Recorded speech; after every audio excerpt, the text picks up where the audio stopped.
ख्रिस्त माझा तारणारा या स्तवा त्याला. खरखर आपल्या तारणाऱ्या प्रभू येशू ख्रिस्ताची तुमच्या माझ्या बाबतीत, प्रत्येक विश्वासणाऱ्याच्या बाबतीत काय इच्छा आहे त्याची, हे आम्ही आज जाणून घेणं फार महत्वाचं आहे. जेव्हा आम्ही प्रभूच्या चरणाजवळ सकाळी अशा प्रकारे मननासाठी येतो, तर त्या तारणकर्त्या परमेश्वराची आपल्या जीवनाच्या बाबतीत काय इच्छा आहे हे आम्ही समजणं आम्हाला फार महत्वाचं आहे. म्हणून आपल्या विश्वासी जीवनामध्ये हे विश्वासाचं ख्रिस्ती जीवन जगत असताना या जीवनामध्ये सर्वदा आम्ही काही ना काही गोष्टी करत असावे अशी देवाची इच्छा आहे, परमेश्वराची इच्छा आहे, प्रभू येशूची इच्छा आहे. कारण आपलं ख्रिस्ती जीवन हे कोणत्या ना कोणत्या गोष्टीमध्ये किंवा प्रभूच्या विचारामध्ये, प्रभूच्या कार्यामध्ये मग्न आणि व्यस्त असलेलं असं असावं ही देवाची इच्छा आहे.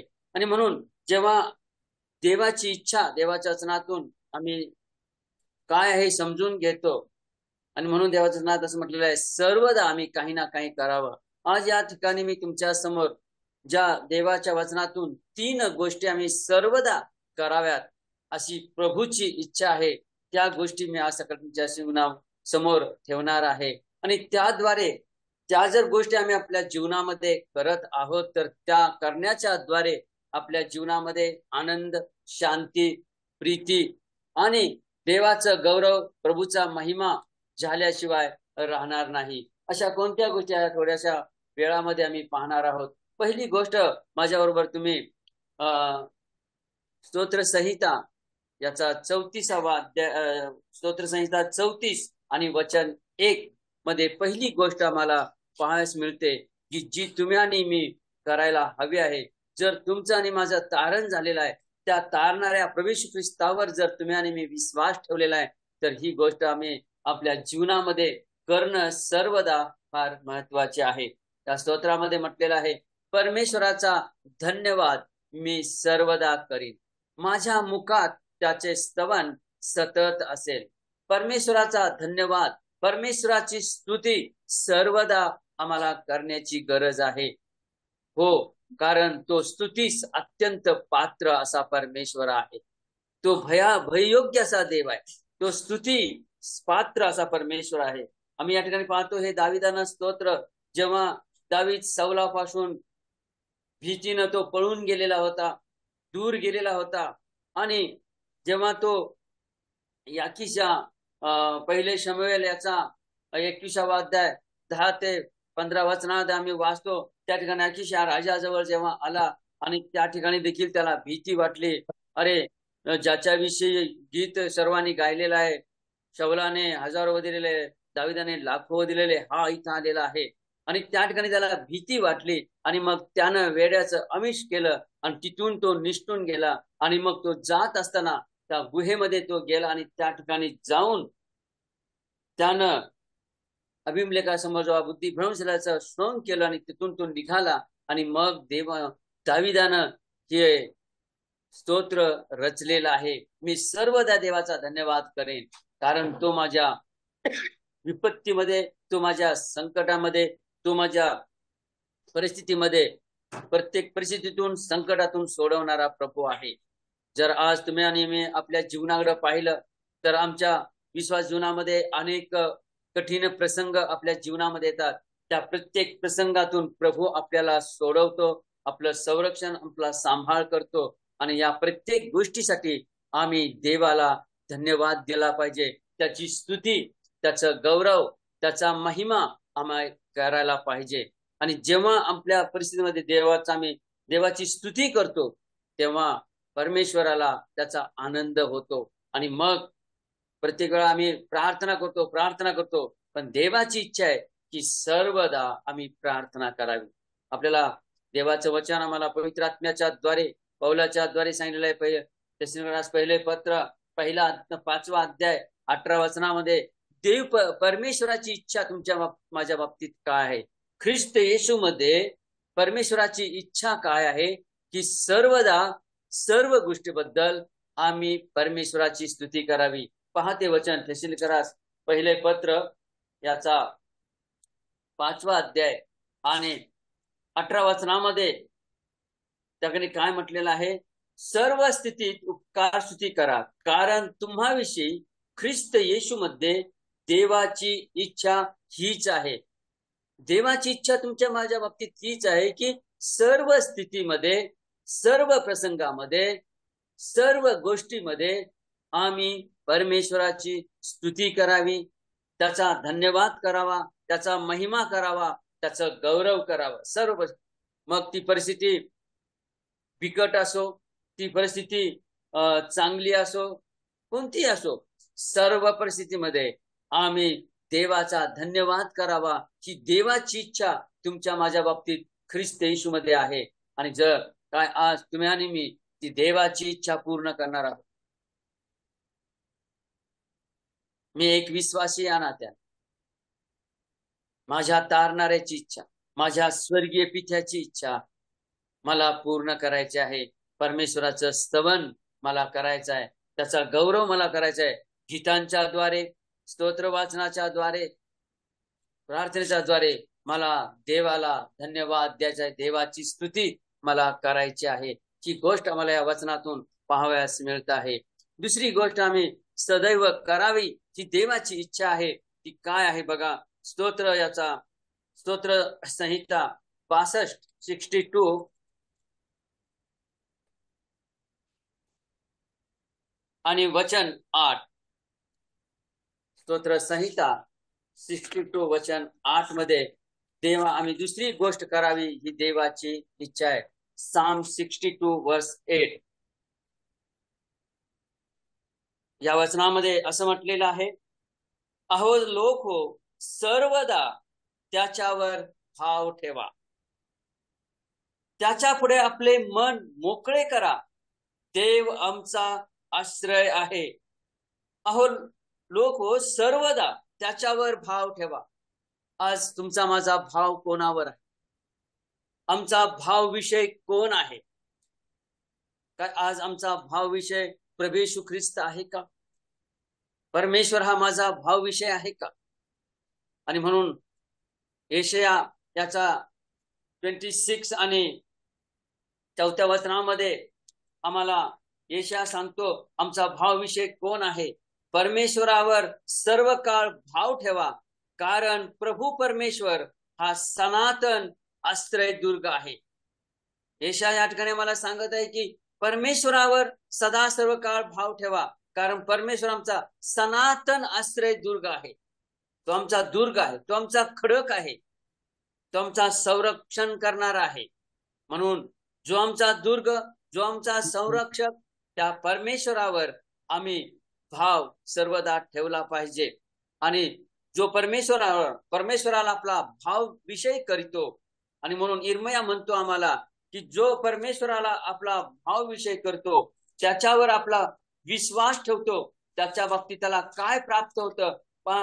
इर्मयाचा 17वा अध्याय आणि या ठिकाणी 7व्या वचनात तो म्हणतो, जो पुरुष परमेश्वरावर भाव ठेवितो, ज्याचा भाव विषय परमेश्वर आहे, तो धन्य. आणि ज्याने परमेश्वरावर भाव ठेवलेला आहे, प्रभू येशूवर भाव ठेवलेला आहे, प्रभू येशूला आपला भाव विषय केलेला आहे, त्याच्या जीवनामध्ये परमेश्वर आशीर्वाद देतो. त्याचं जीवन जलाशयाजवळ लावलेल्या वृक्षाप्रमाणे त्याचं जीवन असतं. तो आपल्या हंगामी फळ देतो. आणि मग उन्हाची झळी जरी संकट आलं, समस्या आला, जीवनामध्ये दुःख आलं, जीवनामध्ये कष्ट आले, तरी तो घाबरत नाही, तो भीत नाही, कारण त्याचा भाव विषय परमेश्वर आहे. जो आमच्यासाठी दुर्ग आहे, जो आमच्यासाठी खडक आहे, जो आमचा आश्रय दुर्ग आहे, त्याच्यावर मी माझा भाव ठेवलेला आहे. आणि म्हणून तो मला सहाय्य करणार आहे. आणि त्या परमेश्वरासमोर ज्याच्यावर मी भाव ठेवला आहे, त्याच्या समोर मला माझं मन मोकळं करायचं आहे. कालच्या वचनात स्तोत्र 8 मध्ये कालच्या वचनामध्ये त्याच्या समोर तुम्ही आपलं मन मोकळं करा. आज त्या परमेश्वरासमोर, त्या प्रभू येशू समोर आम्ही आमचं मन मोकळं केलं पाहिजे. आम्हाला उदाहरणार्थ पाहावयास मिळतं 1 शमूएल याचा 1 अध्याय 15 वचनामध्ये जेव्हा हन्ना दुःखी होती, कष्टी होती, निराश झालेली होती, मग अशा वेळेला आम्ही पाहतो हन्ना परमेश्वराच्या मंदिरी गेली आणि परमेश्वराच्या मंदिराजवळ जाऊन तिने परमेश्वराच्या मंदिरावर दरवाजाजवळ गेली, तिथं गुडघे टेकले तिनं गुडू आणि आपलं मस्तक त्या उंबरट्यावर ठेवून तिनं आपलं सर्व मन परमेश्वरासमोर मोकळं केलं. ती धाय मोकळून रडली, आपलं तिनं मन मोकळं केलं. तिनं आपला भाव परमेश्वरावर ठेवला आणि देवाने तिला आशीर्वादित केलं. देवाने तिला आशीर्वादित केलं. प्रिय बंधू भगिनीनो, जेव्हा आम्ही परमेश्वरावर आपला भाव ठेवतो आणि त्या परमेश्वरासमोर जेव्हा आम्ही आपलं मन मोकळं करतो, तेव्हा परमेश्वर आम्हाला त्याच्या शांतीनं, त्याच्या आनंदाने भरून टाकतो. आणि आम्ही त्या हन्नेच्या बाबतीत पुढे असं वाचतो की तिथून पुढं ती कधी दुःखी आणि निराश झाली नाही, ती आनंदी राहील. जेव्हा आम्ही परमेश्वरावर भाव ठेवून त्या परमेश्वरासमोर, त्या प्रभू येशू समोर आपलं मन मोकळं करतो, तेव्हा परमेश्वर त्याच्या शांतीनं, त्याच्या आनंदानं तो आम्हाला भरून टाकतो. आमच्या जीवनातली सर्व निराशा तो काढून टाकतो आणि आम्हाला एक आनंदी, समाधानी असं जीवन तो आमचं करणारा प्रभू आहे. म्हणून आपण त्याला धन्यवाद देऊया. त्या परमेश्वरावर आम्ही भाव ठेवूया, त्याच्या समोर आपलं मन मोकळं करूया. नवीन करारामध्ये आम्ही पाहतो, जेव्हा प्रभू येशू ख्रिस्त एका शिमोन कुष्ठरोग्याच्या घरी आलेला होता, त्यानं त्याला जेवायला बोलवलं होतं. लूक याचा 7व्या अध्यायामध्ये आम्ही ती गोष्ट वाचतो. आणि मग त्या ठिकाणी कोणी एक पापी स्त्री शिमोन कुष्ठरोग्याच्या घरी प्रभू येशू ख्रिस्ताला हे ऐकून त्या ठिकाणी ते अलाबास्त्र कुपी घेऊन त्या ठिकाणी आलेले आहे आणि ती प्रभूच्या पायाजवळ उभी राहिलेली आहे. तिनं प्रभू येशूवर भाव ठेवला. एवढंच नव्हे, ती त्या ठिकाणी आली, प्रभूच्या पायाजवळ पाठीमागे ती उभी राहिली आणि तिनं आपल्या अश्रूंनी आपलं मन प्रभूच्या चरणाजवळ मोकळं केलेलं पाहतो. ती प्रभूच्या पायाजवळ उभं राहून ती रडत होती. तिनं आपल्या अश्रूंनी प्रभूचे पाय भिजवले आणि आपल्या केसाने त्याचे पाय पुसलेले आहेत. या ठिकाणी तिनं काय केलेलं आहे? तिनं आपलं दुःख, आपल्या जीवनात असणारं पाप प्रभूच्या पायाजवळ येऊन तिनं कबूल केलेलं आहे. आपलं मन मोकळं केलेलं आहे. आणि म्हणून प्रभूनं तिच्याविषयी साक्ष दिली, तिनं माझ्यावर अधिक प्रीती केलेली आहे. आज प्रभू येशू आमच्याविषयी काय साक्ष देतो? काय आम्ही आमचं मन, आम्ही आमचा भाव परमेश्वरावर ठेवत आहोत का? प्रभू जवळ येत आहोत का? आम्ही आमचं मन प्रभू जवळ मोकळं करत आहोत का? काय आज प्रभू आमच्याविषयी या स्त्रीप्रमाणे होत आहे का? हिनं माझ्यावर अधिक प्रीती केलेली आहे. आज या भावाने, या बहिणीने माझ्यावर अधिक प्रीती केलेली आहे. माझ्यावर त्यांनी भाव ठेवलेला आहे. मी त्यांचा भाव विषय आहे. मी त्यांचा आश्रय दुर्ग आहे. आज माझा आश्रय दुर्ग कोण? आज मी कोणावर भाव ठेवत आहे? जर तुमचा आणि माझा भाव प्रभू येशूवर असेल, तर तो तुमच्या आणि माझ्या जीवनात तुम्हाला आणि मला सहाय्य करेल, मार्गदर्शन करेल आणि आपल्या सेवेमध्ये, आपल्या कार्यामध्ये तो आम्हाला सहाय्य पुरवल्याशिवाय, मार्गदर्शन केल्याशिवाय राहणार नाही. आज दिवसभरामध्ये जीवनाची वाटचाल करत असताना काय मी दाविदाप्रमाणे सर्वदा त्याचा धन्यवाद करत आहे का? काय सर्व स्थितीत देवाची इच्छा समजून मी घेत आहे का? ख्रिस्त येशूमध्ये देवाची इच्छा आहे की आम्ही सर्वदा त्याचा धन्यवाद करतो आणि सर्व गोष्टीमध्ये सर्वदा मी त्याच्यावर भाव ठेवावा, त्याच्या समोर आम्ही आमचं मन मोकळं करावं आणि त्याचा गौरव आपल्या जीवनातून आम्ही करावा, ही देवाची इच्छा आहे. आणि जो देवाच्या इच्छेप्रमाणे आपल्या जीवनामध्ये करत राहतो, तो सर्व काळ टिकतो. आणि म्हणून आम्ही आपल्या जीवनामध्ये देवाच्या इच्छेप्रमाणे करत राहूया. आणि तिसरी गोष्ट जी सर्वदा आम्हाला करायची आहे, ती आहे प्रार्थना. देवाने सांगितलेलं आहे, सर्वदा प्रार्थना करा. लुक्याचा 18वा अध्याय आणि पहिलं वचन जर वाचलं, लुका सुवर्तमान याचा 18वा अध्याय आणि पहिल्या वचनामध्ये म्हटलेलं आहे, त्यांनी सर्वदा प्रार्थना करावी व खचू नये याविषयी त्याने त्यांना एक दाखला सांगितला. तो असा, प्रभू येशू ख्रिस्ताने आपल्या सेवा कार्यामध्ये असताना आपल्या शिष्यांना आणि इतर लोकांना तो एक दाखला सांगितला की सर्वदा प्रार्थना करावी. सर्वदा प्रार्थना करावी. देवाची इच्छा आहे की आम्ही सर्वदा प्रार्थना करावी. आमच्या जीवनामध्ये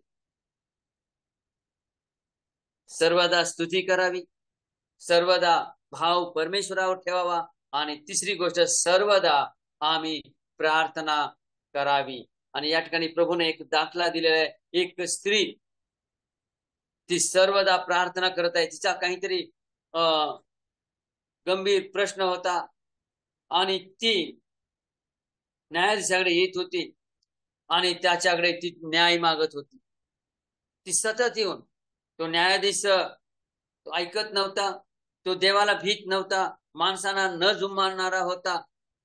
पण या स्त्रीमध्ये आम्हाला एक गुण, एक चिकाटी तिची आम्हाला पाहायला मिळते की ती दररोज त्या न्यायाधीशाकडे येऊन त्यांच्याकडे ती न्याय मागत होती. माझा न्याय करा, माझा न्याय करा. आणि मग शेवटी आम्ही पाहतो तिच्या त्या कटकटीमुळं, तिच्या दररोज येण्यामुळं, तिच्या त्या मागणीमुळं तो अन्याय न्यायाधीश काय म्हणतो पहा. तो म्हणतो, मी तेव्हा त्याने म्हटले, अन्याय काय म्हणतो, मी माणसांना भीत नाही, देवाला भीत नाही, माणसांना जुमानीत नाही आहे. पण ही स्त्री वारंवार येऊन मला रणजी सांगते, मला त्रास देते, म्हणून मी हिचा एकदा न्याय करतो. आणि म्हणून जो आमचा प्रभू परमेश्वर, जो दयाळू कृपाळू आहे, जो सतत तुमच्या वाणीकडे, तुमच्या आणि माझ्या वाणीकडे कान देणारा, आपल्या लेकरांच्या वाणीकडे कान देणारा परमेश्वर, तो आमची प्रार्थना ऐकणार नाही. सर्वदा मी त्याच्याकडे प्रार्थना करायला पाहिजे. प्रत्येक परिस्थितीमध्ये, प्रत्येक गोष्टीसाठी, प्रत्येक कार्यासाठी आम्ही प्रभूकडे प्रार्थना करायला पाहिजे. आणि जेव्हा मी त्याच्याकडे प्रार्थना करतो तेव्हा तो आमच्या प्रार्थनेचं उत्तर देतो. आम्ही सर्वदा प्रभूच्या चरणाजवळ येऊन आम्ही प्रार्थना करूया. उदाहरणार्थ पौलाचं उदाहरण आमच्या समोर आहे. स्वतः प्रभू येशू ख्रिस्ताचं उदाहरण आमच्या समोर आहे. आम्ही पौलाचं उदाहरण पाहत आहोत. पौल रोमकरास पत्र 1 अध्याय आणि 9व्या वचनामध्ये आम्ही वाचतो, तो सर्वदा आपल्या सर्व संत जनांसाठी तो प्रार्थना करत आहे. बघा ते वचनामध्ये तो पौल काय म्हणत आहे 9व्या वचनामध्ये, तुमची आठवण मी निरंतर करीत असतो, म्हणजे मी आपल्या प्रार्थनामध्ये सर्वदा विनंती करत असतो. रोमीतील विश्वासणाऱ्यांची पौलाने रोम मंडळीला भेट दिलेली नाहीये. भेट देण्याचा त्याचा मानस आहे, त्याची इच्छा आहे, पण तो त्या मंडळीसाठी प्रार्थना करत आहे. त्या संत जनांसाठी तो प्रार्थना करत आहे सर्वदा. तो म्हणतो, मी जेव्हा जेव्हा प्रार्थना करतो तेव्हा तुमची मी आठवण करतो. कारण आज आम्ही कित्येक मंडळींना भेट दिल्या नाही, पण तिथल्या विश्वासणाऱ्यांसाठी आम्ही प्रार्थना करायला पाहिजे पौलाप्रमाणे. आणि मग तो म्हणतो की सर्वदा विनंती करत असतो की कसे करून आता तरी देवाची इच्छा असल्यास तुमच्याकडे माझे येणे व्हावे, म्हणून माझा मार्ग मोकळा व्हावा, यासाठी तो प्रार्थना करत आहे. तो देवाच्या इच्छेप्रमाणे त्या रोमच्या मंडळीला भेट देण्याची त्याची इच्छा आहे, पण देवाची इच्छा असेल, पण त्या रोम येथील विश्वासणाऱ्यांसाठी तो प्रार्थना करताय. सर्व संत जनासाठी किती उत्तम उदाहरण तुमच्या माझ्यासाठी आहे. सर्वदा आम्ही इतर विश्वासणाऱ्यांसाठी, इतर बंधू भगिनींसाठी, जरी आम्ही त्यांना पाहिलेलं नाही तरी त्यांच्यासाठी आम्हाला प्रार्थना करावी. ही देवाची इच्छा तुमच्या माझ्या जीवनाच्या बाबतीत आहे, तुमच्या माझ्या बाबतीत आहे. आम्ही ती प्रार्थना करायला पाहिजे. आणि म्हणून इफिस 6:18 मध्ये पौल पुढे आम्हाला सांगतो, इफिस मंडळीला म्हणतो की सर्वदा सर्व संत जनासाठी, सर्व पवित्र जनांसाठी तुम्ही प्रार्थना करत राहा. सर्व संत जनांसाठी, सर्व पवित्र जनांसाठी आम्ही प्रार्थना करायला पाहिजे की त्यांनी देवाच्या इच्छेप्रमाणे कार्य करावं, देवाच्या इच्छेप्रमाणे आपल्या जीवनामध्ये करत राहावं. यासाठी आम्हाला एक दुसऱ्यांसाठी प्रार्थना करायला पाहिजे आणि हे सर्वदा सतत आम्ही प्रार्थनेमध्ये असलं पाहिजे. आणि म्हणून पौलाने पहिल्या देशात 5:17 मध्ये म्हटलेलं आहे की निरंतर प्रार्थना करा. पवित्र आत्म्याच्या द्वारे पौलाने हे वचन लिहून ठेवलेलं आहे की निरंतर प्रार्थना करा, न थांबता न थकता आम्हाला निरंतर सर्व जणांसाठी, सर्वांसाठी आम्हाला प्रार्थना करायची आहे. प्रभूच्या कार्यासाठी, प्रभूच्या सुवार्ता कार्यासाठी, मंडळीच्या उन्नतीसाठी आम्हाला प्रार्थना करायची आहे. आणि शेवटचं वचन आम्हाला पाहायला मिळतं 2 थेसल 1:11 मध्ये थेसलोनिका येथील मंडळीसाठी पौल काय प्रार्थना करत आहे बघा. थेसलोनिका 2 पत्र 1 अध्याय आणि 11 वचनामध्ये तो म्हणतो, याकरता तर आम्ही तुम्हासाठी सर्वदा अशी प्रार्थना करतो की आपल्या देवाने तुम्हास झालेल्या या पाचारणाला योग्य असे मानावं. खरोखर आम्ही काय प्रार्थना करायला पाहिजे? सर्वदा प्रार्थना करायला पाहिजे, पण काय प्रार्थना करायला पाहिजे? देवा, माझ्या बहिणीला, माझ्या भावाला कशासाठी तू पाचारण केलेलं आहेस, कोणत्या गोष्टीसाठी तू पाचारण केलेलं आहेस ते कळू दे. आणि ते पाचारण समजून घेऊन त्याने आपल्या जीवनात कार्य करावं, त्यासाठी आम्हाला प्रार्थना करायची गरज आहे. आणि मानावे आणि चांगुलपणाचा प्रत्येक मनोदय व विश्वासाचे कार्य सामर्थ्याने पूर्ण करावं. जे कार्य आज तुम्हाला आणि मला दिलेलं आहे ते कार्य सामर्थ्याने पूर्ण करण्यासाठी आम्हाला एक दुसऱ्यांसाठी प्रार्थना करणं गरजेचं आहे. आम्ही प्रार्थना करूया. आज प्रभूने मला कशासाठी पाचारण केलेलं आहे, प्रभू ते मला दाखवून दे. कोणत्या कार्यासाठी मला तू पाचारण केलेलं आहेस, ती गोष्ट मला दाखव आणि ते करण्यासाठी तू माझं सहाय्य कर. आम्ही एक दुसऱ्यांसाठी आम्ही प्रार्थना करूया. सर्वदा परमेश्वराची उपकार स्तुती करूया. सर्वदा परमेश्वरावर भाव ठेवूया. सर्वदा त्याच्या समोर आपलं मन मोकळं करूया आणि सर्वदा आम्ही प्रार्थना करत जीवन जगूया एक दुसऱ्यांसाठी.